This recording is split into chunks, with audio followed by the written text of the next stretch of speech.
والصلاة والسلام على حبيبه دائما وسرمدا. أما بعد فأعوذ بالله من الشيطان الرجيم. وهو القاهر فوق عباده ويرسل عليكم حفظة حتى إذا جاء أحدكم الموت توفته رسلنا وهم لا يفوتون ثم ردوا إلى الله مولاهم الحق ألا له الحكم وهو أسرع الحاسبين. قل من ينجيكم من ظلمات البر والبحر تدعونه تضرعا وخفية لئن أنجانا من هذه لنكونن من الشاكرين. صدق الله العظيم. اللهم صل على محمد النبي الأمي وعلى آله وأصحابه وبارك وسلم. رب اشرح لي صدري ويسر لي أمري واحلل عقدة من لساني يفقه قولي. رب زدني علما. اللهم أرنا الحق حقا وارزقنا اتباعه وأرنا الباطل باطلا وارزقنا اجتنابه. سورہ انعام رکوع نمبر 8 ہے. آیت کریمہ کا نمبر 61 ہے. وَهُوَ الْقَاهِرُ فَوْقَ عِبَادِهِ، وہی اپنے بندوں پر مکمل اقتدار رکھتا ہے. وَيُرْسِلُ عَلَيْكُمْ حَفَظًا، اور تمہارے لیے نگہبان فرشتے بھیجتا ہے. حَتَّى، یہاں تک، اِذَا جَاءَ أَحَدَكُمُ الْمَوْتُ، جب تم میں سے کسی کی موت کا وقت آ جاتا ہے. تَوَفَّتْهُ رُسُلُنَا، تو ہمارے بھیجے ہوئے فرشتے اس کو پورا وصول کر لیتے ہیں. وَهُمْ لَا يُفَرِّطُونَ، اور وہ ذرا بھی کوتاہی نہیں کرتے. وَهُوَ الْقَاهِرُ، وہ اللہ سبحانہ و تعالی کی ذات، وہ قاہر ہے، قادر ہے. مکمل اپنے بندوں پہ اللہ سبحانہ و تعالی وہ قادر ہے. فوق عبادی، فوق کے معنی اوپر، عبادی ہی اپنے اس کے بندے، یعنی وہ اپنے بندوں پر مکمل اقتدار رکھتا ہے. وَيُرْسِلُ، ارسل یرسل کے معنی بھیجنا، اسی سے رسول ہے، اسی سے رسالت ہے. وَيُرْسِلُ عَلَيْكُمْ، وہ بھیجتا ہے تم پر. حفظتاً، یہ حافظن کی جمع ہے. حافظ اسم فاعل، حفظہ یہ جمع کا صیغہ اسم فاعل کا. حفظہ، حافظ کی جمع نگہبان، حفاظت کرنے والے. اللہ سبحانہ و تعالی اپنے بندوں پر مکمل اقتدار رکھتا ہے اور وہ تمہارے لیے نگہبان فرشتے بھیجتا ہے. حتیٰ، یہاں تک، اذا جاء، جب آ جائے، احدکم، تم میں سے کسی ایک پر، الموت، موت، یعنی اس کی موت آ جائے، موت کا وقت آ جائے. توفت ہو، تو توفا یا توفی، توفین کے معنی ہم پڑھ چکے ہیں کہ پورا اٹھا لینا، یعنی فرشتوں کی جماعت اس کو اٹھا لیتی ہے، اس کی روح کو قبض کر لیتی ہے. رسولنا، ہمارے فرشتے، ہمارے بھیجے ہوئے. وہم،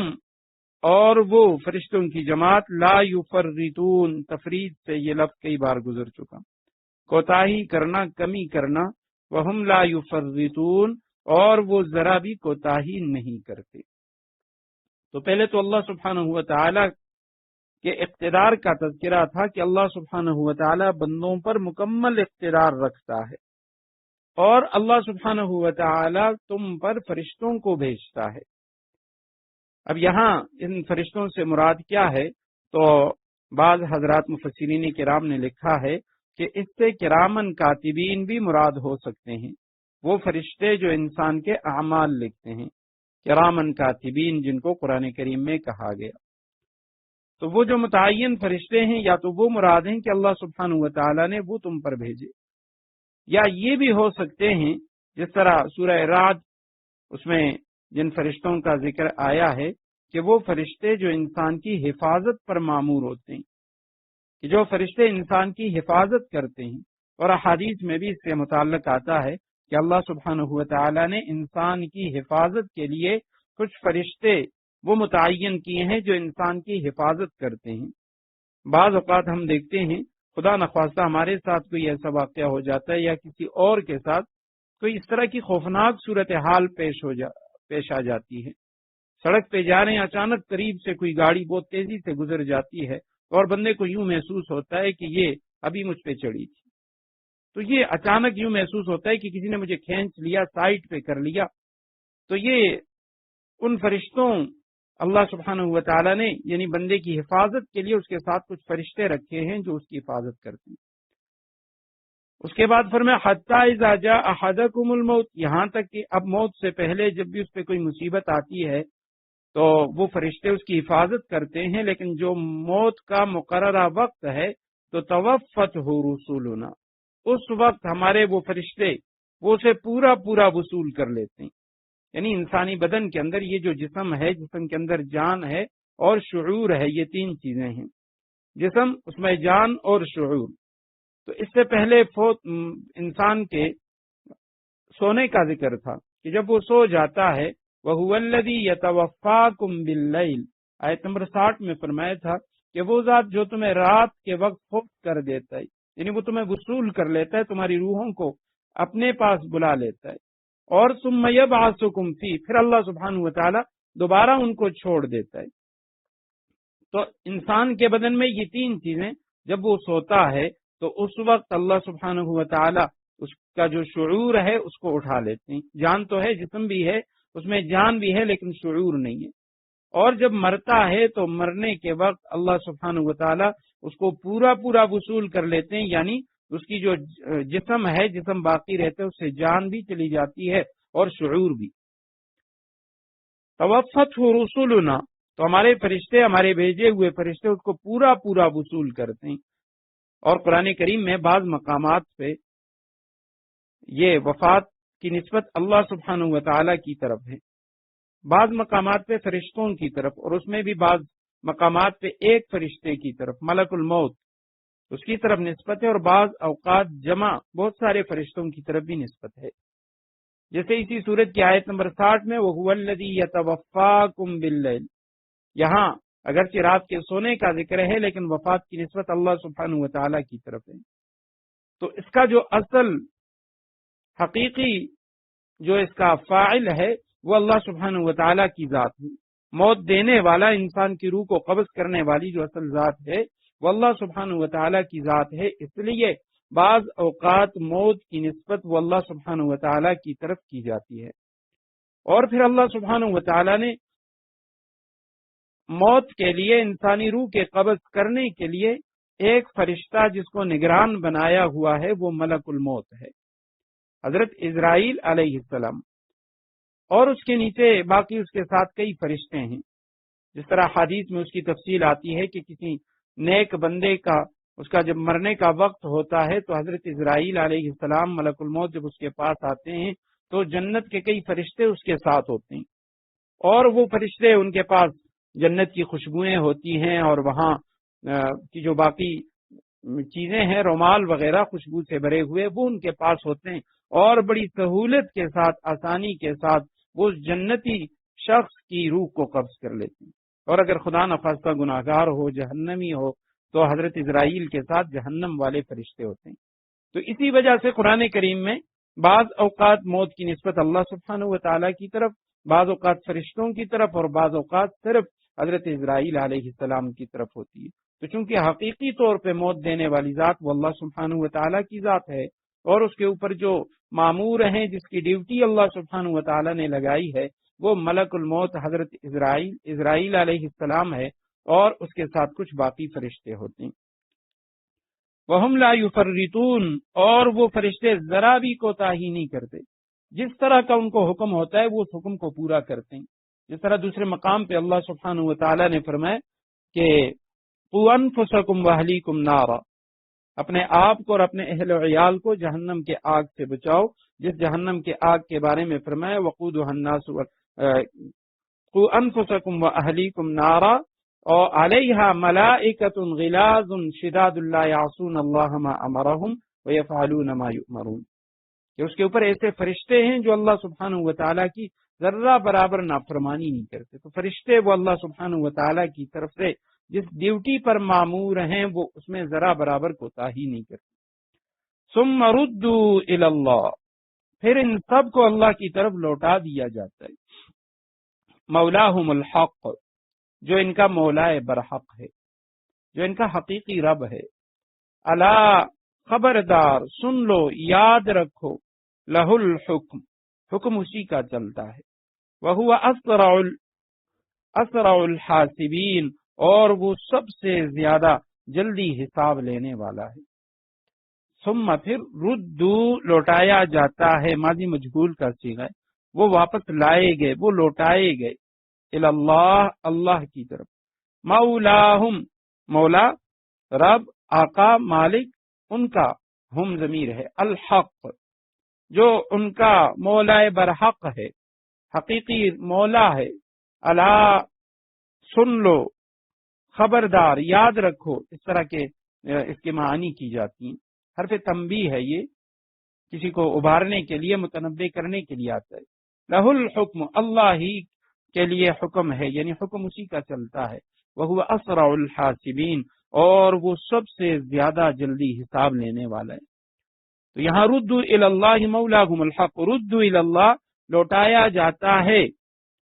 یعنی ان سب کو لوٹا دیا جاتا ہے۔ تو اس سے کیا مراد ہے؟ بعض حضرات وہ فرماتے ہیں ردوا الی اللہ سے فرشتے مراد ہیں، کہ وہ جو موت والے فرشتے ہیں جب انسانی روح کو قبض کرتے ہیں تو اللہ سبحانہ و تعالیٰ کی طرف واپس چلے جاتے ہیں۔ بعض حضرات فرماتے ہیں ردوا الی اللہ سے مراد وہ بندے ہیں جن پر موت آتی ہے اور ان کی روح وہ اللہ سبحانہ و تعالیٰ کی طرف لے جائی جاتی ہے۔ اور حدیث میں آتا ہے کہ جب کوئی نیک شخص، جب اس کی روح فرشتے قبض کرتے ہیں تو وہ ایک دوسرے سے آگے بڑھنے کی کوشش کرتے ہیں، اور ہر فرشتہ وہ یہ چاہتا ہے کہ یہ نیک روح، سعادت مند روح، اسے میں اوپر آسمانوں کی طرف لے جاؤں۔ تو فرشتے ایک دوسرے سے آگے بڑھنے کی کوشش کرتے ہیں، اور پھر اس روح کو اوپر علیین میں لے جایا جاتا ہے، اور اس کے بعد پھر جب اس روح کی واپسی ہوتی ہے قبر کے اندر، اس سے پہلے جب یہ مردہ شخص، اس کو جب گھر والے اس کے بعد نہلاتے ہیں تو وہ جنت والے فرشتے آتے ہیں، اسے غسل دیتے ہیں، جنت کی خوشبو لگاتے ہیں، اور پھر اس کے بعد جب اس کو کفنایا جاتا ہے اس سے پہلے اسے جنتی کفن فرشتے دے دیتے ہیں، اور جب اس کا جنازہ گھر سے نکلتا ہے تو احادیث میں آتا ہے کہ اس کے گھر سے لے کے اس کے قبر تک راستے کے دونوں طرف فرشتے کھڑے ہوتے ہیں، وہ اس کا استقبال کرتے ہیں، اور اس طریقے سے اس نیک روح کو، اس نیک بدن کو قبر کی طرف لے جایا جاتا ہے۔ اور اگر خدا نخواستہ کوئی گناہگار، بدکار، جہنمی ہو، کافر ہو، تو اس کی روح جب فرشتے قبض کرتے ہیں تو وہ لان تان کرتے ہیں، وہ جسم روح کے اوپر، روح جسم پر، اور اس کے بعد اس کو نیچے سجین کے اندر پھینک دیا جاتا ہے، اور طرح طرح کے جو عذاب ہیں وہ اس پہ شروع ہو جاتے ہیں۔ ردوا الی اللہ، پھر ان سب کو اللہ کی طرف لوٹا دیا جاتا ہے جو ان کا حقیقی رب ہے، مولا برحق ہے۔ سن لو، اسی کا حکم چلتا ہے۔ وہو اسرع الحاسبین، اور وہ سب سے زیادہ جلدی حساب لینے والا ہے۔ دو مطلب ہیں، ایک مطلب تو یہ یعنی عنقریب بہت جلد حساب لینے والا ہے۔ یہ جو دنیاوی زندگی ہے یہ کوئی اتنی لمبی زندگی نہیں، اور آخرت کے مقابلے میں اگرچہ دنیا کی عمر بہت زیادہ ہو جائے لیکن آخرت کے مقابلے میں یہ کچھ بھی نہیں۔ اور دوسرا معنی یہ ہے وہ ہوا اسرع الحاسبین، وہ سب سے زیادہ جلدی حساب لینے والا ہے، یعنی قیامت کے دن جب اللہ سبحانہ و تعالی حساب لیں گے تو بہت جلد اللہ سبحانہ و تعالی تمام بندوں کے حساب سے فارغ ہو جائیں گے۔ ایک حدیث مبارکہ میں آتا ہے کہ جتنی دیر میں بندہ کسی بکری کا دودھ نکالتا ہے تو اتنی دیر میں اللہ سبحانہ و تعالی تمام بندوں کے حساب سے فارغ ہو جائیں گے۔ قل من ينجيكم من ظلمات البر والبحر، قل کہو، من ينجيكم، کون تمہیں نجات دیتا ہے، من ظلمات البر والبحر، خشکی اور سمندر کی تاریکیوں سے، خشکی اور سمندر کی تاریکیوں سے تمہیں نجات دینے والا کون ہے؟ تدعونہ تضرعا وخفیۃ، تم اسے پکارتے ہو تضرعا، گڑ گڑا کر، وخفیۃ، اور چپکے چپکے۔ لئن انجانا من هذه، اور یہ کہتے ہو لئن انجانا، اگر اس نے ہمیں اس مصیبت سے بچا لیا، لنکونن من الشاکرین، تو ہم ضرور بالضرور شکر گزار بندوں میں شامل ہو جائیں گے۔ رسول اللہ صلی اللہ علیہ وسلم سے خطاب کیا جا رہا ہے کہ یا رسول اللہ آپ ان سے کہیے من ینجیکم، کون تمہیں نجات دیتا ہے، واحد مذکر غائب کا صیغہ ہے ینجی، کون تمہیں نجات دیتا ہے، من ظلمات البر، خشکی کی تاریکیوں سے، ظلمات ظلمہ کی جمع تاریکیاں، والبحر، اور سمندر کی تاریکیوں سے، تدعونہ، تم پکارتے ہو اللہ کو، تضرعا، عاجزی کرتے ہوئے، گڑ گڑاتے ہوئے، وخفیتاً، اور چپکے چپکے دل میں بھی پکارتے ہو، اور یہ کہتے ہو لئن، اگر انجانا، اس نے ہمیں نجات دی، من ہذہ، اس مصیبت سے، لنکونن من، تو البتہ ضرور بالضرور ہم ہو جائیں گے من الشاکرین، شکر گزار بندوں میں۔ تو جب یہ لوگ سمندری سفر کرتے اور کشتیوں میں، جہازوں کے اندر ہوتے، تو جب ان کی کشتی وہ بھنور میں پھنس جاتی اور ان کو خوف ہوتا، ڈر ہوتا کہ ابھی یہ کشتی ٹوٹ جائے گی، یہ ڈوب جائے گی، تو اس وقت یہ خالصتاً اللہ سبحانہ و تعالیٰ کو پکارتے۔ اور یہاں تو اس کا ذکر نہیں ہے، خود اللہ سبحانہ و تعالیٰ نے خود فرما دیا کہ اللہ ینجیکم منہ، کہ اللہ تمہیں نجات دیتا ہے، لیکن دوسرے مقام پہ ہے وَلَئِن سَأَلْتَهُمْ، اگر آپ ان سے سوال کیجئے، ان سے پوچھئے کہ تمہیں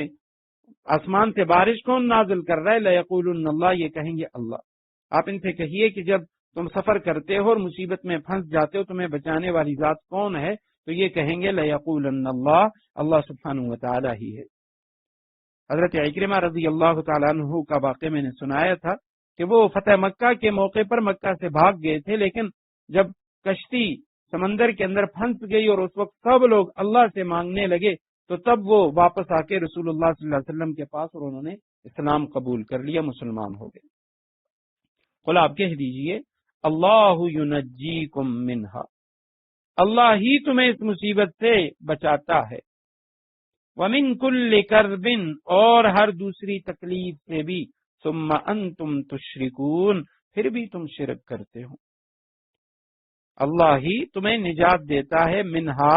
اس مصیبت سے، ومن کل کرب، اور ہر مصیبت سے، کرب کہتے ہیں سخت غم کو، انتہائی سخت پریشانی کو، من کل کرب، اردو میں بھی ہم کرب کا لفظ استعمال کرتے ہیں، تو ہر دوسری جو تکلیف ہے اس سے اللہ سبحانہ و تعالیٰ تمہیں بچاتا ہے، ثم انتم تشرکون، پھر تم اللہ سبحانہ و تعالیٰ کے ساتھ شرک کرتے ہو، پھر بھی تم اللہ کے ساتھ شریک بناتے ہو۔ تو یہاں اللہ سبحانہ و تعالیٰ نے مشرکین کفار کا ذکر کیا ہے کہ ان پر جب کوئی مصیبت آ جاتی، پریشانی آ جاتی، تو اس وقت وہ اللہ سبحانہ و تعالیٰ ہی کو پکارتے۔ حضرت مفتی شفیع رحمہ اللہ نے یہاں لکھا ہے کہ اس آیت کریمہ میں مسلمانوں کے لیے عبرت ہے کہ مشرکین، ان کا یہ طرز عمل کہ اب وہ شرک بھی کر رہے ہیں، ہر طرح کے گناہ بھی کر رہے ہیں، رسول اللہ صلی اللہ علیہ وسلم پر ایمان بھی نہیں لا رہے، لیکن پھر بھی کوئی مصیبت آتی ہے تو کہتے ہیں یہ اللہ سبحانہ و تعالیٰ کی طرف سے، اور اس کا ہٹانے والا وہ بھی اللہ سبحانہ و تعالیٰ ہی ہے۔ حضرت مفتی شفیع رحمہ اللہ فرماتے ہیں کہ جو حوادث ہیں، حادثات اور مصائب، ان کا اصلی علاج بھی یہی ہے کہ جب بھی کوئی مصیبت پریشانی آئے تو اس میں اللہ سبحانہ و تعالیٰ کی طرف متوجہ ہونا چاہیے۔ اور پہلی بات تو یہ ہے کہ قرآن کریم میں کئی مقامات پہ، سورہ شورى میں ہے، اسی طرح دوسرے مقامات پہ ہے کہ انسان پہ جو بھی مصیبت آتی ہے تو وہ مصیبت اس کے کسی گناہ کی پاداش میں آتی ہے۔ سورہ شورى میں فرمایا وَمَا أَصَابَكُم مِّن مُّصِيبَةٍ فَبِمَا كَسَبَتْ أَيْدِيكُمْ، جو مصیبت تم کو پہنچتی ہے وہ تمہارے برے اعمال کا نتیجہ ہے۔ اور ساتھ یہ بھی فرما دیا وَيَعْفُو عَن كَثِيرٍ، بہت سے برے اعمال کو تو اللہ سبحانہ و تعالیٰ معاف فرما دیتے ہیں۔ اور ایک مقام پہ فرمایا وَلَنُذِيقَنَّهُم مِّنَ الْعَذَابِ الْأَدْنَىٰ دُونَ الْعَذَابِ الْأَكْبَرِ لَعَلَّهُمْ يَرْجِعُونَ، ہم لوگوں کو تھوڑا سا عذاب دنیا میں بھی چکا دیتے ہیں، اور آخرت میں جو، یعنی آخرت کا جو بڑا عذاب ہے اس سے پہلے۔ لعلہم یرجعون، تاکہ یہ اپنی غفلت اور برائیوں سے باز آ جائیں۔ رسول اللہ صلی اللہ علیہ وسلم نے فرمایا قسم ہے اس ذات کی جس کے قبضہ قدرت میں میری جان ہے، انسان کو جو بھی کوئی مصیبت آتی ہے، یہاں تک کہ اگر کسی لکڑی سے معمولی خراش لگتی ہے یا قدم کو کہیں لغزش ہو جاتی ہے یا کسی رگ میں خلش ہوتی ہے، فرمایا یہ سب کسی گناہ کا اثر ہوتا ہے، اور جو گناہ اللہ تعالیٰ معاف فرما دیتے ہیں وہ تو بہت ہی۔ تو یہ امام بیضاوی رحمہ اللہ فرماتے ہیں کہ مجرموں اور گناہگاروں کو جو امراض اور آفات پیش آتے ہیں وہ سب گناہوں کے آثار ہوتے ہیں، اور وہ لوگ جو گناہوں سے معصوم ہیں، ذہن میں اشکال پیدا ہوتا ہے کہ انبیاء کرام ان پہ یہ مصائب مشکلات کیوں آئیں، یا بعض اولیاء اللہ ان پہ یہ پریشانیاں کیوں آتی ہیں۔ امام بیضاوی فرماتے ہیں کہ جو لوگ گناہوں سے معصوم ہوتے ہیں یا محفوظ ہوتے ہیں تو ان کے امراض اور آفات جو ہیں وہ ان کے صبر و استقلال کا امتحان ہوتا ہے، اور جنت میں ان کے جو درجات ہیں وہ بلند کیے جاتے ہیں۔ تو اب ہم جیسے لوگ، ہمیں تو ہر وقت یہ خیال رکھنا چاہیے کہ اگر کوئی مصیبت آتی ہے، پریشانی آتی ہے، تو وجہ یہی ہے کہ بھئی یہ ہمارے جو گناہ ہیں اس گناہ کی وجہ سے ہم پہ یہ مصیبت و پریشانی آئی ہے، اور اللہ سبحانہ و تعالیٰ اپنے نیک بندوں پہ لاتے ہیں۔ ایک اور اشکال وہ بھی ذہن میں آ سکتا ہے کہ بھئی یہ جو کافر ہیں وہ تو دنیا میں عیش و عشرت کرتے ہیں، مزے کرتے ہیں، تو پھر کیا وجہ ہے کہ کفار وہ تو ہم سے زیادہ گناہ بھی کرتے ہیں، کافر بھی ہیں؟ تو اس کی وجہ یہ ہے، یہ جو آیت کریمہ میں اللہ سبحانہ و تعالیٰ نے فرمایا کہ ہم ان کو عذاب چکاتے ہیں دنیا کا آخرت کے بڑے عذاب سے پہلے، لعلہم یرجعون، تاکہ یہ اپنی غفلتوں سے برائیوں سے باز آ جائیں۔ اور جو کافر ہیں اللہ سبحانہ و تعالیٰ جنہوں نے اپنے لیے کفر اپنا لیا ہے، تو ان کو اللہ سبحانہ و تعالیٰ اس لیے دنیا میں راحت و آرام دے رہے ہیں کہ بھی انہوں نے باز آنا نہیں ہے، تو لہذا آخرت کا عذاب وہ ان کے لیے یقینی ہے، اور جو مؤمن ہیں ان پہ ان کے گناہوں کی وجہ سے دنیا میں کوئی مصیبت، پریشانی، بیماری آ گئی، اس کے گناہ معاف ہو جاتے ہیں، اب آخرت میں اس سے اس گناہ کے بارے میں پوچھ نہیں ہوگی۔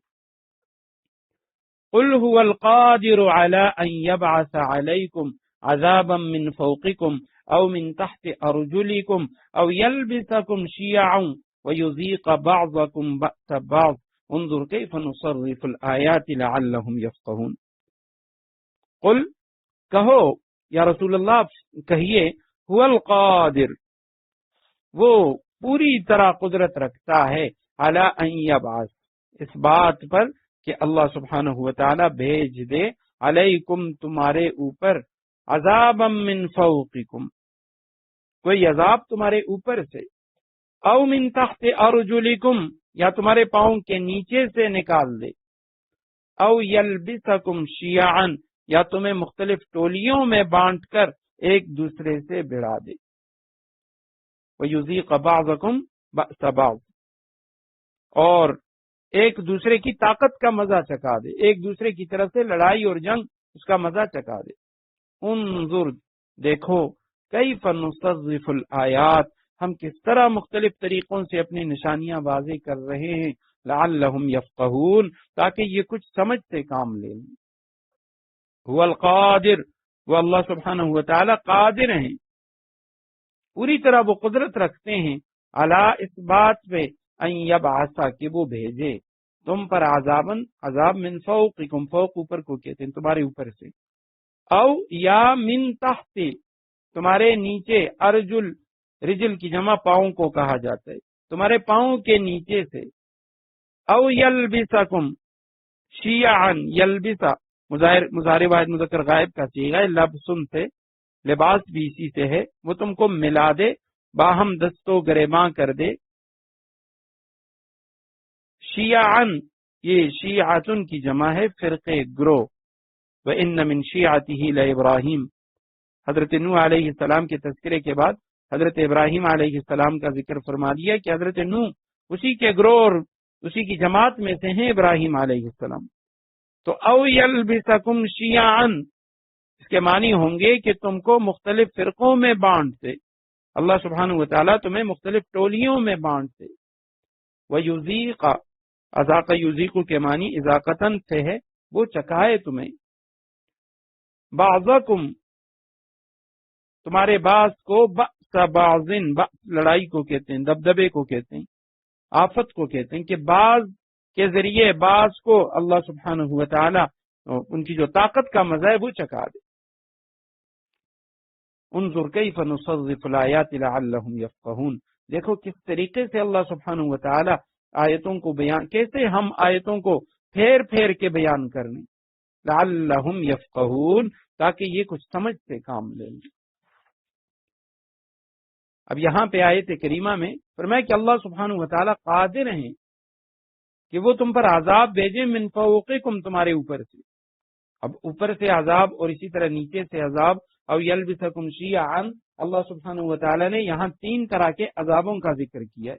کہ وہ قادر ہے کہ تمہیں تین طریقوں سے عذاب دے، یا ان تین میں سے کسی ایک طریقے سے عذاب دے۔ پہلا طریقہ کہ تمہیں اوپر سے عذاب دے۔ اب اوپر سے عذاب کا مطلب ایک تو یہ ہے کہ بھئی آسمان سے تم پر کوئی آفت، کوئی بلا نازل کرے، جس طرح اللہ سبحانہ و تعالی نے قوم لوط کے اوپر پتھر برسائے تھے، اور اسی طرح قوم عاد کے اوپر اللہ سبحانہ و تعالی نے طوفان مسلط کیا، قوم سمود کے اوپر آسمان سے اللہ سبحانہ و تعالی نے آگ کو برسایا، اور اسی طرح اصحاب فیل ابرہہ کے لشکر پہ اللہ سبحانہ و تعالی نے ابابیل کے ذریعے کنکر برسائے۔ تو یہ آسمانی عذاب ہیں تمام کے تمام۔ اور او من تحت ارجلکم، نیچے سے آنے والے عذاب، وہ بھی تم سے پہلے کئی قوموں کے اوپر آئے، قوم نوح کے اوپر، اب وہاں ان پہ عذاب آئے، ان پہ بلکہ دونوں طرح کے عذاب آئے، آسمانی عذاب بھی اور زمینی عذاب بھی۔ وفجرنا الارض عیونا، اللہ سبحانہ و تعالیٰ فرماتے ہیں کہ ہم نے ان کے لیے پورے کے پورے زمین کو چشمہ بنا دیا، زمین سے پانی ابل پڑا، اور اوپر آسمان سے بھی ہم نے ان پہ بارشیں برسائیں۔ اور اسی طرح زلزلے کا عذاب، یہ زمینی عذاب ہے۔ اور فرعون کو اللہ سبحانہ و تعالی نے دریا میں غرق کیا، زمینی عذاب۔ قارون اپنے خزانوں کے ساتھ زمین کے اندر دھنس گیا، زمینی عذاب۔ فرمایا اللہ سبحانہ و تعالی قادر ہے کہ وہ اوپر سے تم پہ عذاب کو نازل کرے، یا نیچے سے اللہ سبحانہ و تعالی تم پر عذاب لے آئے۔ او یلبسکم شیعا، یا اللہ سبحانہ و تعالی تمہیں مختلف گروہوں کے اندر، فرقوں کے اندر اللہ سبحانہ و تعالی تمہیں ٹکڑیوں کے اندر بانٹ دے، مختلف فرقے اور گروہ بنا دے۔ تو یہ تین طرح کا عذاب اللہ سبحانہ و تعالی نے اس آیت کریمہ کے اندر اس کا ذکر کیا۔ اور حضرت عبداللہ ابن عباس رضی اللہ تعالیٰ عنہما وہ اس کی ایک اور طرح سے تشریح فرماتے ہیں، وہ فرماتے ہیں یہاں اوپر کے عذاب سے مراد ہے ظالم بادشاہ، بے رحم حکام اللہ سبحانہ و تعالیٰ تم پہ مسلط کر دے گا۔ اور نیچے کے عذاب سے مراد فرمائے تمہارے نوکر، تمہارے غلام، خدمتگار، جو ماتحت لوگ ہیں، گھر والے، تمہاری بیوی، تمہارے بچے، وہ یعنی خائن ہوں، تمہارے نافرمان ہوں، تو یہ تمہارے لیے نیچے سے عذاب ہے۔ او یلبسکم شیعا، یا اللہ سبحانہ و تعالیٰ تمہیں مختلف ٹولیوں میں بانٹ دے۔ ایک موقع پہ رسول اللہ صلی اللہ علیہ وسلم، حدیث مبارکہ میں آتا ہے کہ مسجد بنو معاویہ میں آپ صلی اللہ علیہ وسلم نے وہاں نماز پڑھی، اور اس کے بعد آپ صلی اللہ علیہ وسلم جب دعا مانگی، اور آپ صلی اللہ علیہ وسلم نے لمبی دعا مانگی، اور اس دعا میں آپ صلی اللہ علیہ وسلم نے اللہ سبحانہ و تعالیٰ سے تین چیزوں کا سوال کیا۔ اللہ سبحانہ و تعالیٰ سے اپنی امت کے لیے تین چیزیں مانگی، ان میں سے ایک چیز رسول اللہ صلی اللہ علیہ وسلم نے یہ مانگی کہ اے اللہ میری امت کو غرق کر کے ہلاک نہ کیا جائے۔ ایک دعا یہ مانگی کہ میری امت پر قحط سالی اور بھوک کے ذریعے ہلاکت نہ آئے، اور تیسری دعا یہ مانگی کہ میری امت آپس کے جنگ و جدل سے تباہ نہ ہو۔ تو پھر آپ صلی اللہ علیہ وسلم نے فرمایا کہ میری جو پہلی دو دعائیں ہیں وہ اللہ سبحانہ و تعالی نے قبول فرما دی کہ میری امت، ساری کی ساری امت، اس کو ایک ساتھ غرق نہیں کیا جائے گا، اور اسی طرح امت کو قحط اور بھوک کے ذریعے ہلاک نہیں کیا جائے گا، اور جو تیسری دعا میں نے امت کے لیے کی تو اس سے مجھے روک دیا گیا، یعنی یہ تیسری دعا قبول نہیں ہوئی، جس میں آپ صلی اللہ علیہ وسلم نے فرمایا کہ میری امت آپس کے جنگ و جدل سے تباہ نہ ہو۔ او یلبسکم شیعا، تو یہ جو آپس میں جنگ و جدل ہے، اور یہ ہے بھی بہت خطرناک چیز، انفرادی طور پہ ہے تب بھی، اگر اجتماعی طور پہ ہے تب بھی۔ قرآن کریم میں کئی مقامات پہ فرمائے وَاعْتَصِمُوا بِحَبْلِ اللَّهِ جَمِيعًا وَلَا تَفَرَّقُوا وَلَا تَكُونُوا كَالَّذِينَ تَفَرَّقُوا وَاخْتَلَفُوا۔ تو اس طرح کی آیات کے اندر اللہ سبحانہ و تعالیٰ نے یہ حکم دیا ہے کہ اختلاف بڑی منحوس اور مذموم چیز ہے، لہذا اختلاف سے اپنے آپ کو بچائیں۔ تو یہ تین طرح کے عذاب اللہ سبحانہ و تعالیٰ نے اس آیت کریمہ میں اس کا ذکر کیا۔ ایک تو اوپر سے عذاب، وہ مادی طور پہ بھی ہو سکتا ہے، اور اسی طرح نیچے سے عذاب مادی طور پہ بھی، اور دوسری صورت اوپر اور نیچے سے عذاب جو ہے وہ مانوی طور پہ، یعنی کوئی ظالم حاکم اللہ سبحانہ و تعالیٰ مسلط فرما دے، یا آپ کی جو رعایا ہے، آپ کے ماتحت لوگ، ان کو تمہارے نافرمان بنا دے۔ مشکات شریف میں ایک حدیث ہے، رسول اللہ صلی اللہ علیہ وسلم نے فرمایا کہ اللہ سبحانہ و تعالیٰ فرماتے انی انا اللہ، میں اللہ ہوں اور میرے سوا کوئی معبود نہیں، میں سب بادشاہوں کا مالک اور بادشاہ ہوں۔ سب بادشاہوں کے قلوب فرمایا وہ میرے ہاتھ میں ہیں، جب میرے بندے میری اطاعت کرتے ہیں تو میں ان کے بادشاہوں اور حکام کے قلوب میں ان کی شفقت اور رحمت ڈال دیتا ہوں، اور جب میرے بندے میری نافرمانی کرتے ہیں تو میں ان کے حکام کے دل ان پر سخت کر دیتا ہوں، اور وہ ان کو ہر طرح کا برا عذاب چکاتے ہیں۔ اس لیے تم حکام اور عمرا کو برا کہنے میں اپنے اوقات ضائع نہ کرو، بلکہ اللہ سبحانہ و تعالیٰ کی طرف رجوع اور اپنے عمل کی اصلاح کی فکر میں لگ جاؤ تاکہ تمہارے سب کاموں کو درست کر دے۔ حضرت سفیان ثوری رحمہ اللہ، ان کا ارشاد ہے، وہ فرماتے ہیں کہ جب مجھ سے کوئی گناہ سرزد ہو جاتا ہے تو میں اس کا اثر اپنے نوکر اور اپنی سواری کے گھوڑے اور بار برداری کے جو گدے ہیں اس کے مزاج سے محسوس کرنے لگتا ہوں کہ یہ سب میری نافرمانی کرنے لگتے ہیں۔ اس لیے فرمایا کہ اگر میرا بادشاہ ظالم ہے یا میری اولاد وہ میری نافرمان ہے، میری رعایا میرے ماتحت لوگ وہ میرے ساتھ خیانت کر رہے ہیں، بدکار ہیں، تو اس کی جو وجہ ہے وہ میرے گناہوں کی نحوست ہے۔ فرمایا قل هو القادر، کہہ دو کہ وہ اللہ سبحانہ و تعالیٰ قادر ہیں، وہ تم پہ عذاب بھیجیں، من فوقکم تمہارے اوپر سے، او من تحت ارجلکم یا تمہارے پاؤں کے نیچے سے، او یلبسکم شیعا یا اللہ سبحانہ و تعالیٰ تمہیں مختلف گروہوں میں فرقوں میں بانٹتے، ویذیق بعضکم بعض اور بعض کے ذریعے بعض کو اللہ سبحانہ و تعالیٰ ان کی طاقت کا مزہ چکائے۔ اب یہ اختلاف انتہائی بری چیز ہے، لیکن یہ یاد رکھا جائے کہ اختلاف سے مراد یعنی یہ جو فروعی اختلاف ہے یہ نہیں ہے، جو ہمارے ہاں ائمہ ہیں، فقہ کے جو امام ہیں ان کا اختلاف، تو اس سے وہ اختلاف مراد نہیں ہے، کیونکہ وہ تو فروعی مسائل کا اختلاف ہے، اور ان میں سے آج تک کسی امام نے یہ نہیں کہا کہ جی میں نے جو قرآن و حدیث کی تشریح کی ہے یہ درست ہے اور دوسرے نے جو کی ہے وہ بالکل غلط ہے،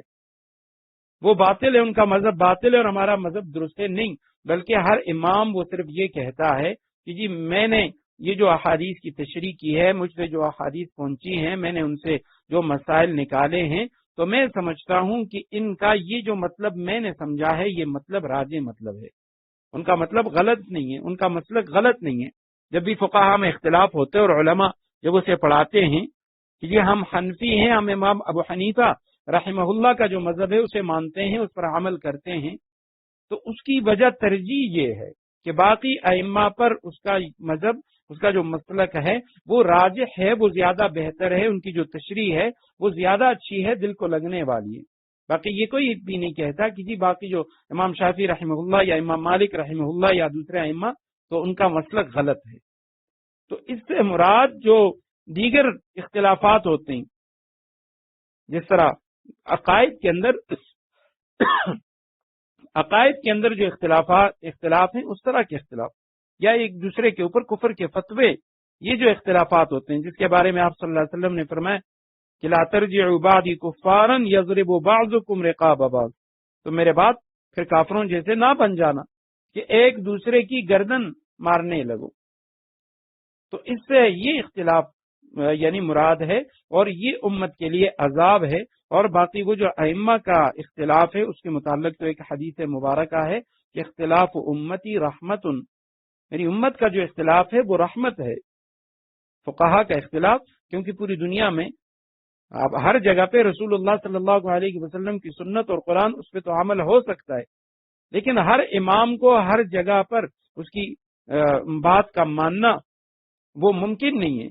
بہت سارے ممالک کے اندر بہت سارے ایسے مسائل ہوتے ہیں جن میں پھر دوسرے کسی جو فقیہ ہیں، امام ہیں، ان کے مسلک کی طرف رجوع کیا جاتا ہے۔ انظر کیف نصرف الآیات، اللہ سبحانہ وتعالی فرماتے ہیں دیکھو کیسے نصرف الآیات، ہم آیتوں کو پھیر پھیر کر بیان کرتے ہیں، مختلف طریقوں سے ہم اپنی نشانیاں واضح کرتے ہیں۔ اگر آیت کے معنی نشانی لیں، لعلہم یفقہون، تاکہ یہ کچھ سمجھ سے کام لے لیں۔ وَكَذَّبَ بِهِ قَوْمُكَ وَهُوَ الْحَقُّ قُلْ لَسْتُ عَلَيْكُمْ بِوَكِيلٍ، اور اے پیغمبر صلی اللہ علیہ وسلم، کذب به، تمہاری قوم نے اس کو جھٹلایا ہے، قرآن کریم کی طرف اشارہ ہے۔ وَكَذَّبَ بِهِ قَوْمُكَ، اے پیغمبر صلی اللہ علیہ وسلم، تمہاری قوم نے اس قرآن کو جھٹلایا ہے، وَهُوَ الْحَقُّ،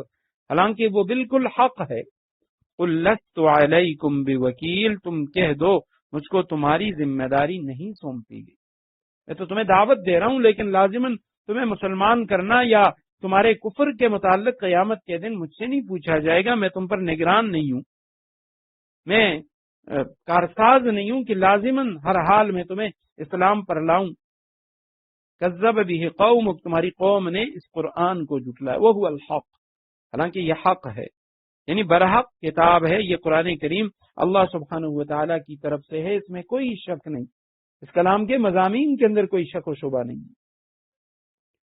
قل لست علیکم بوکیل، مجھ کو تمہاری ذمہ داری نہیں سونپی گئی۔ ذمہ داری کا مطلب یہ ہے یعنی لازماً تمہیں مسلمان کرنا یہ میری ذمہ داری نہیں ہے، میری ذمہ داری صرف اور صرف تبلیغ کرنا ہے۔ وما علینا الا البلاغ، بات پہنچا دینا یہ میری ذمہ داری ہے، مسلمان کرنا میری ذمہ داری نہیں ہے، وہ اللہ سبحانہ وتعالی کے ہاتھ میں۔ لکل نبأ مستقر، ہر واقعے کا ایک وقت مقرر ہے۔ وسوف تعلمون، جلد ہی تمہیں سب معلوم ہو جائے گا۔ لکل نبأ، نبأ کہتے ہیں خبر کو، واقعے کو، مستقر قرار کی جگہ، وقت مقرر، وسوف اور ان قریب، تعلمون تم جان جاؤ گے، تمہیں سب معلوم ہو جائے گا۔ یعنی جن فرمائشی معجزات کا تم مطالبہ کر رہے ہو تو ان کے لیے بھی ایک وقت مقرر ہے، موت کا وقت بھی مقرر ہے کہ اللہ سبحانہ وتعالی کے سامنے پیش ہونا ہے، موت نے آنا ہے، اور پھر تمہیں حقیقت کا پتہ چل جائے گا۔ وَإِذَا رَأَيْتَ الَّذِينَ يَخُوضُونَ فِي آيَاتِنَا فَأَعْرِضْ عَنْهُمْ حَتَّى يَخُوضُوا فِي حَدِيثٍ غَيْرِهِ۔ وَإِذَا رَأَيْتَ الَّذِينَ، اور جب تم ان لوگوں کو دیکھو، يَخُوضُونَ فِي آيَاتِنَا، جو ہماری آیتوں کو برا بلا کہنے میں لگے ہوئے ہیں، فَأَعْرِضْ عَنْهُمْ، تو ان سے اس وقت تک کے لیے الگ ہو جاؤ، حَتَّى يَخُوضُوا، یہاں تک کہ وہ مشغول ہو جائیں، فی حدیث غیرہ، کسی اور بات میں۔ وَإِمَّا، اور اگر کبھی، يُنْسِيَنَّكَ الشَّيْطَانُ، شیطان تمہیں یہ بات بھلا دے، فَلَا تَقْعُدْ، کہ یعنی ان کافروں کے پاس، ان لوگوں کے پاس نہیں بیٹھنا تھا، اور شیطان نے آپ کو یہ بات بھلا دی، آپ ان کے پاس بیٹھ گئے، فَلَا تَقْعُدْ، تو مت بیٹھیے، بعد الذکر، یاد آنے کے بعد، یاد آنے کے بعد نہ بیٹھیے، مع القوم الظالمین، ظالم لوگوں کے ساتھ۔ وَإِذَا، اور جب رأیت، تو دیکھے ان لوگوں کو، یخوضون، خاض یخوض سے جمع مذکر غائب کا صیغہ مضارع کا، خوض، اردو میں بھی یہ لفظ ہم استعمال کرتے ہیں، غور و خوض کرنا۔ البتہ اردو کے اندر بھی اس میں یہ فرق ہے کہ غور کا لفظ اچھے کاموں کے اندر فکر کے لیے آتا ہے، اور خوض کا لفظ جو ہے یہ یعنی برائی کے معنی میں آتا ہے، کسی کے اندر کوئی تانا، برائی تلاش کرنا، اس کے لیے یہ لفظ آتا ہے۔ اور خوض کے اصل معنی ہوتے ہیں پانی کے اندر اترنا اور گزرنا، تو یہاں معنی ہوگا یعنی جب وہ مشغول ہوتے ہیں، تو یعنی جب وہ استہزاء کے لیے، طعن کے لیے، نکتہ چینی کے لیے وہ اللہ سبحانہ و تعالیٰ کی آیتوں کے اندر، قرآن کریم کی آیات کے اندر وہ گھس جاتے ہیں اور اس میں مشغول ہو جاتے ہیں کہ نکتہ چینی کریں. تو جب آپ دیکھیں ان لوگوں کو یخوضون فی آیاتنا، جو ہماری آیتوں کو برا بلا کہنے میں لگے ہوئے ہیں، آیتوں کے اندر اس طرح کی باتیں نکالتی، فاعرض، تو آپ اعراض کیجئے ان سے، الگ ہو جائیے، حتی یہاں تک یخوضو، کہ وہ مشغول ہو جائیں، فی حدیث غیرہ، کسی اور بات میں. جب تک یہ لوگ کسی اور بات میں مشغول نہ ہوں تب تک آپ ان کے پاس نہ بیٹھیے. وَإِمَّا، اور اگر يُنْسِيَنَّكَ، يُنْسِيَنَّ، اما کا جو لفظ ہے یہ کئی معنی کے لیے آتا ہے، تو یعنی شک اور ابہام کے موقع پر بھی آتا ہے یہ، اور اسی طرح دو چیزوں کے اندر کسی ایک کے اختیار کا معنی کے لیے بھی آتا ہے. تو اسی طرح یعنی یہ تفصیل کے لیے، کسی واقعے کو بیان کرنے کے لیے بھی یہ آتا ہے. اور اگر اس طرح ہو جائے، يُنْسِيَنَّكَ الشَّيْطَانُ، يُنْسِيَنَّ مضارع واحد مذکر غائب کا صیغہ ہے، کا یہ مخاطب کی ضمیر ہے،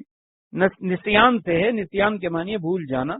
تو اگر تم کو بھلا دے الشیطان، شیطان، لا تقعد نہیں کا صیغہ ہے، قعود سے بیٹھنا، تو لا تقعد کے معنی ہے نہ بیٹھنا. بعد الذکر، یاد آنے کے بعد، مع القوم الظالمین، ظالم قوم کے ساتھ، ظالم لوگوں کے ساتھ. یہاں اللہ سبحانہ و تعالیٰ نے منع فرما دیا ایسے لوگوں کے ساتھ بیٹھنے سے، ایسے لوگوں کی مجالس میں بیٹھنے سے کہ جو اللہ سبحانہ و تعالیٰ کی آیتوں پر نکتہ چینی کرتے ہیں، آیتوں کے اندر کجی کو تلاش کرتے ہیں، اور جو دینی احکامات ہیں یا دین کے اندر ایسے جو مسلمہ جو عقائد ہیں تو ان کے اوپر بحث مباحثہ کرتے ہیں.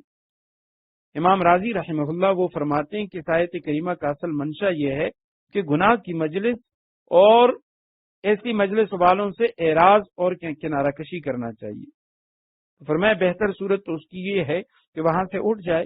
لیکن اگر وہاں سے اٹھنے میں اسے خطرہ ہو اپنی جان کا، مال کا یا آبرو کا، تو عوام کے لیے تو یہ جائز ہے کہ وہ کنارہ کشی کی کوئی اور صورت اختیار کریں، یعنی کسی اور کام میں لگ جائیں. آپ ادھر ہی بیٹھے ہوئے ہیں، وہاں سے وہ اٹھ نہیں سکتے، تو کسی اور کام کے اندر لگ جائیں. لیکن جو خواص ہیں، علماء ہیں اور جو مقتدی ہیں، پیشوا، تو فرمائے ان کے لیے لازمی ہے کہ وہ ہر حال میں وہاں سے اٹھ جائیں، جس طرح رسول اللہ صلی اللہ علیہ وسلم سے فرمائے کہ آپ ایسی جگہوں پہ نہ بیٹھیں. اور دوسری بات یہ ہے کہ بھئی یہاں آیت کریمہ کے اندر یہ بتایا جا رہا ہے کہ بھئی مجلس کا اثر ہوتا ہے، اچھی مجلس اور بری مجلس دونوں کا اثر ہوتا ہے. اچھی مجلس والوں کے ساتھ جب بندہ بیٹھتا ہے تو وہ اچھا ہو جاتا ہے، اور بری مجالس کے اندر بیٹھے گا تو وہ برا ہوگا. اب آج کل مثلا ان مجالس سے مراد ہم سوشل میڈیا کے اوپر جو مختلف جو اسکالرز ہیں، جو قرآن کریم کی احادیث کی منمانی تشریح کرتے ہیں، تو ایسے لوگوں کے جو دروس ہیں یا ایسے لوگوں کی جو واعظ و نصیحت کی مجالس ہیں ان سے اپنے آپ کو بچانا چاہیے. اس کی وجہ یہ ہے کہ ایسے لوگوں کے ساتھ شیاطین ہوتے ہیں، اور وہ شیاطین انہیں مختلف باتیں القاء کرتے ہیں، جس کی وجہ سے ایک مخلص مؤمن باوجود اس کے کہ وہ صحیح العقیدہ مسلمان ہوتا ہے، لیکن اس کے ذہن کے اندر اس طرح کے شبہات پیدا ہو جاتے ہیں، اور پھر ان شبہات کی وجہ سے وہ گمراہ ہو جاتے ہیں. صحبت صالح ترا صالح کنت، صحبت طالح ترا طالح کنت. نیک لوگوں کی صحبت وہ بندے کو نیک بنا دیتی، اور برے لوگوں کی صحبت وہ اسے برا کر دیتی. شیخ سعدی رحمہ اللہ ان کے اشعار ہیں مشہور، فرماتے ہیں ایک مرتبہ میں حمام میں گیا تو وہاں میں نے دیکھا کہ ایک مٹی ہے اور اس مٹی سے پھول کی خوشبو آتی ہے. تو بہت پیارے اشعار ہیں ان کے. تو وہ کہتے ہیں میں نے اس مٹی سے پوچھا کہ بھئی یہ تجھ سے خوشبو کیسے آ رہی ہے؟ تو کہتے ہیں وہ مٹی کہنے لگی کہ مجھے پتا ہے میری حیثیت کیا ہے، میں تو ایک ناچیز مٹی ہوں، لیکن میں نے گلاب کے ساتھ میں رہی ہوں اور گلاب کی وجہ سے مجھ سے یہ گلاب کی خوشبو آ رہی ہے. یک زمانہ صحبت با اولیاء بہتر از 100 سال طاعت بیریا. اللہ والوں کی مجالس میں ایک ساتھ ایک گھڑی کے لیے بیٹھنا اور میں 100 سال کی عبادت سے بہتر ہے. بلکہ حضرت تھانوی رحمہ اللہ وہ تو اس شعر کو یوں پڑھا کرتے تھے کہ یک زمانہ صحبت با اولیاء بہتر از 100 سالہ طاعت بیریا، کہ 1,00,000 سال اس کی جو بیریا یعنی جو اخلاص کے ساتھ جو عبادت ہے اس عبادت سے ایک ساتھ اللہ والوں کی مجلس میں بیٹھنا یہ زیادہ افضل ہے۔ حضرت سید احمد شہید رحمہ اللہ، ان کا واقعہ آتا ہے کتابوں میں، ان کے مرید تھے حضرت شاہ اسماعیل شہید رحمہ اللہ، عظیم خاندان کے ایک عظیم فرد۔ تو ایک مرتبہ انہوں نے حضرت سے کہا کہ حضرت میں نماز کے اندر دل لگانا چاہتا ہوں، جس طرح نماز پڑھنے کا ہمیں حکم دیا گیا ہے قوموا للہ قانتین، یا جس طرح حدیث جبریل میں فرمائے کہ ان تعبد اللہ کانک تراہ، فرمائے میں روزانہ 100 رکعت نوافل پڑھ لیتا ہوں، لیکن مجھے یہ کیفیت حاصل نہیں ہوتی۔ تو کہتے ہیں حضرت سید احمد شہید رحمہ اللہ وہ فرمانے لگے جب رات کو تہجد کا وقت ہو جائے اور جہاں میں نوافل پڑھوں گا، تہجد ادا کروں گا، تم بھی وہاں آ جانا۔ تو کہتے ہیں جب میں حضرت کے پاس آیا تہجد کے وقت اور 2 رکعت حضرت نے نیت باندھی، میں نے ان کے قریب کھڑے ہو کے میں نے نیت باندھی، اللہ کی قسم فرماتے ہیں مجھے 100 رکعت سے یہ کیفیات حاصل نہیں ہوئی تھیں جو حضرت کے پاس صرف ان کی صحبت میں 2 رکعت پڑھنے سے اللہ سبحانہ و تعالی نے وہ کیفیات عطا فرمائی۔ قرآن کریم میں دوسرے مقام پہ اللہ سبحانہ و تعالی نے فرمایا وَلَا تَرْكَنُوا إِلَى الَّذِينَ ظَلَمُوا فَتَمَسَّكُمُ النَّارُ، ظالم لوگوں کے ساتھ میل جول میلان نہ رکھو ورنہ تمہیں بھی جہنم کی آگ سے پالا پڑے گا۔ تو برے لوگوں کی جو صحبت مشہور وہ ہے، حدیث میں بھی اس طرح کے الفاظ ہیں کہ کوئی شخص اگر خوشبو والے کی دکان پہ بیٹھتا ہے، اگرچہ خوشبو نہیں خریدتا، خوشبو نہیں لیتا، پھر بھی اسے وہ خوشبو آتی ہے، اور اگر کسی لوہار کی بٹی میں وہاں جا کے بیٹھ جائے، اگرچہ وہ کوئی کام نہیں کر رہا، ویسے ہی بیٹھا ہوا ہے، پھر بھی کوئی نہ کوئی چنگاری اس کے کپڑوں پہ لگ جاتی ہے۔ تو فرمایا وَإِذَا رَأَيْتَ الَّذِينَ، جب آپ دیکھیں ان لوگوں کو يَخُوضُونَ فِي آیاتنا، جو ہماری آیتوں کے اندر وہ کجی تلاش کرتے ہیں، ہماری آیتوں کو برا بلا کہنے میں لگے ہوئے ہیں، فَأَعْرِضْ عَنْهُمْ، تو آپ ان سے الگ ہو جائیے، حَتَّى يَخُوضُوا فِي حَدِيثٍ غَيْرِهِ، اس وقت تک کے لیے الگ ہو جاؤ جب تک وہ کسی اور بات میں مشغول نہ ہو جائیں۔ وَإِمَّا يُنْسِيَنَّكَ الشَّيْطَانُ، اور اگر شیطان تجھے بھلا دے، یہاں اب بھولنا حقیقی اس کے جو مالک ہیں بھلا دینے والی ذات وہ اللہ کی ذات ہے، لیکن چونکہ ایک بری چیز ہے بھول، تو اس لیے اس کی نسبت شیطان کی طرف کی گئی کہ اگر شیطان آپ کو بھلا دے، یہ بات آپ کے ذہن سے نکل جائے اور آپ ایسے برے لوگوں کی مجلس میں بیٹھ گئیں، فلا تقعد بعد الذکر، اور بعد میں آپ کو خیال آیا کہ یہ مجلس اچھی مجلس نہیں ہے، جہاں میں بیٹھا ہوں جن لوگوں میں جن کا درس میں سن رہا ہوں، جن لوگوں کی تقریر میں سن رہا ہوں، جو پروگرام میں دیکھ رہا ہوں، تو یہ کوئی اچھا پروگرام نہیں ہے، فلا تقعد بعد الذکر۔ پھر میں اب یاد دہانی کے بعد، پھر یاد آنے کے بعد آپ ان کے پاس بالکل نہ بیٹھیں، مع القوم الظالمین، ظالم قوم کے ساتھ۔ وما علی الذین یتقون من حسابهم من شیء ولکن ذکری لعلهم یتقون، وما علی الذین یتقون، اب ان کے کھاتے میں جو اعمال ہیں ان کی کوئی ذمہ داری پرہیزگاروں پر، وما علی الذین یتقون من حسابهم من شیء، اور ہم نے متقیوں کے اوپر نہیں رکھی من حسابهم ان کے کھاتے کے من شیء کوئی بھی عمل، جو ظالم لوگ ہیں ان کے اعمال ان کی ذمہ داری وہ نیک لوگوں پہ نہیں ہے، ولیکن ذکرا، البتہ نصیحت کر دینا یہ ان کا کام ہے نیک لوگوں کا، لعلہم یتقون، شاید وہ بھی ایسی باتوں سے پرہیز کرنے لگے۔ یعنی جو برے لوگ ہیں اب ان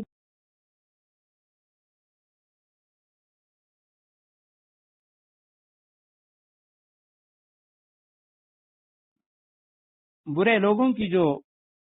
مجالس ہیں اس سے شریعت نے منع کر دیا کہ برے لوگوں کے ساتھ آپ نے نہیں بیٹھنا، ان کی مجالس میں نہیں بیٹھنا، لیکن ساتھ ایک استثناء کا ذکر فرما دیا کہ اگر آپ ان کو دعوت دینے کے لیے ان کے پاس جاتے ہیں تو اس کی شریعت نے اجازت دی ہے۔ ولیکن ذکرا لعلہم یتقون، لیکن آپ لوگوں پہ یعنی ان کے اعمال کی کوئی ذمہ داری آپ پہ نہیں ہے، جو برائیاں وہ کر رہے ہیں، جو گناہ وہ کر رہے ہیں، لیکن ولیکن ذکرا، آپ لوگوں کے لیے نصیحت کر دینا ہے ان لوگوں کو، لعلہم یتقون، شاید وہ بھی ایسی باتوں سے پرہیز کرنے لگیں۔ وذر الذین اتخذوا دینہم لعبا ولہوا وغرتہم الحیاۃ الدنیا، اور چھوڑ دو الذین ان لوگوں کو اتخذوا جنہوں نے بنا لیا دینہم اپنے دین کو لعبا ولہوا کھیل تماشا وغرتہم الحیات الدنیا اور دنیاوی زندگی نے ان کو دھوکے میں ڈال دیا ہے وذکر بہ اور اس قرآن کے ذریعے لوگوں کو نصیحت کرتے رہیے ان تبتل نفس بما کسبت تاکہ ایسا نہ ہو کہ کوئی شخص اپنے اعمال کے سبب اس طرح گرفتار ہو جائے کہ اللہ کے عذاب سے بچانے کے لیے لیس لہا نہیں نہ ہو اس کے لیے من دون اللہ اللہ سبحانہ و تعالی کو چھوڑ کے ولی کوئی یارو مددگار ولا شفیع اور نہ کوئی سفارشی وان تعدل اور اگر وہ اپنی رہائی کے لیے ہر طرح کا فدیہ بھی پیش کرنا چاہیں کل عدل ہر طرح کا فدیہ لا یؤخذ منہا تو ان سے قبول نہ کیا جائے گا اولئک الذین چنانچہ یہی لوگ یعنی جنہوں نے دین کو کھیل تماشا بنا دیا یہی لوگ ہیں ابسلوا بما کسبوا جنہوں نے اپنے کیے کی بدولت اپنے آپ کو گرفتار کر لیا لہم شراب من حمیم ان کے لیے کھولتے ہوئے پانی کا مشروب ہے وعذاب علیم اور ان کے لیے دکھ دینے والا عذاب ہے بما کانوا یکفرون بوجہ اس کے کہ انہوں نے کفر اپنا رکھا تھا وذر الذین اور آپ چھوڑ دیجئے ذر یہ امر کا صیغہ ہے واحد مذکر حاضر کا کہ آپ چھوڑ دیجئے ان لوگوں کو اتخذوا جنہوں نے بنا لیا دینہم اپنے دین کو لعبا ولہوا لعب کھیل لہوا تماشا پہلے لفظ گزر چکے ہیں لعب اس شخص کے لیے کہا جاتا ہے لاعب کہ جو کھیل کے اندر مصروف ہے مشغول ہے اور لہو تماشائی کو کہا جاتا ہے تو لعبا ولہوا انہوں نے اپنے دین کو کھیل تماشا بنا دیا غرتہم ماضی واحد مؤنث غائب کا صیغہ ہے ان کو دھوکہ دیا ہے بہکایا ان کو الحیات الدنیا دنیا کی زندگی نے وذکر بہ یہ ذکر امر کا صیغہ ہے آپ نصیحت کیجئے اس قرآن کے ذریعے ان تبتل نفس تبتل اس کے اصل معنی ہے منع کرنا لیکن یہاں پہ یہ یعنی حضرات مفسرین کرام نے اس کے مختلف معنی کیے ہیں بعض نے معنی کیا ہے کہ سونپ دیے جائیں بعض نے معنی کیا ہے رسوا کیے جائیں بعض نے مواخذہ کا معنی کیا ہے تو آسان معنی یہ ہے کہ وہ گرفتار ہو جائیں یا ہلاکت کے سپرد کر دیے جائیں حضرت عبداللہ ابن عباس رضی اللہ تعالیٰ عنہما فرماتے ہیں کہ بعض سین لام جو بسل کا لفظ ہے اس کے معنی تو ہلاک کر دیے جائیں تو آپ نصیحت کیجیے ان لوگوں کو ان تبصل نفس کے ہلاک نہ ہو کوئی نفس یا گرفتار نہ ہو کوئی نفس بما کسبت اپنے کیے کی وجہ سے اپنے کیے جو گناہ ان کی وجہ سے لیس لہا نہیں ہے ان کے لیے من دون اللہ اللہ سبحانہ و تعالیٰ کے علاوہ ولی کوئی دوست حمایتی ولا شفیع اور نہ کوئی سفارشی وَإِن تَعْدِلْ یہ برابری کرنے سے عدل سے ہے برابری کرنا اور فدیہ دینا بدلہ دینا یہ سب عدل کے معنی میں آتے ہیں وَإِن تَعْدِلْ اور اگر وہ بدلے میں دیں کل عدل ہر طرح کا بدلہ یعنی وہ فدیہ میں دے دیں ہر طرح کا فدیہ سارا کا سارا جو دنیا کا مال ہے وہ لا یؤخذ منہا ان سے نہیں قبول کیا جائے گا نہیں لیا جائے گا اولئک الذین یہ وہ لوگ ہیں ابسلوا جو گرفتار کیے گئے بما کسبوا اپنے گناہوں کی وجہ سے یعنی یہ اپنے گناہوں کی وجہ سے یہ لوگ گرفتار کیے گئے یا ثواب سے محروم کیے گئے یا یہ ہلاک کر دیے گئے لہم شراب ان کے لیے پینا ہے شراب اردو میں ہر پینے والی چیز کے لیے بولا جاتا ہے ان کے لیے پینا ہے من حمیم نہایت گرم پانی اور اسی سے یہ حمام کا لفظ ہے جہاں نہایا جاتا ہے جہاں گرم پانی ہوتا ہے تو اسی سے یہ حمیم ہے نہایت گرم پانی اور حمیم کا ایک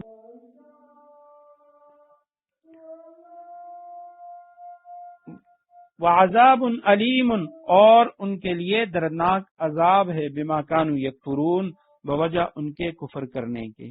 آیت کریمہ کی تشریح انشاءاللہ کل کے درس میں کریں گے بارک اللہ لی ولکم فی القرآن العظیم ونفعنی وإیاکم بالآیات والذکر الحکیم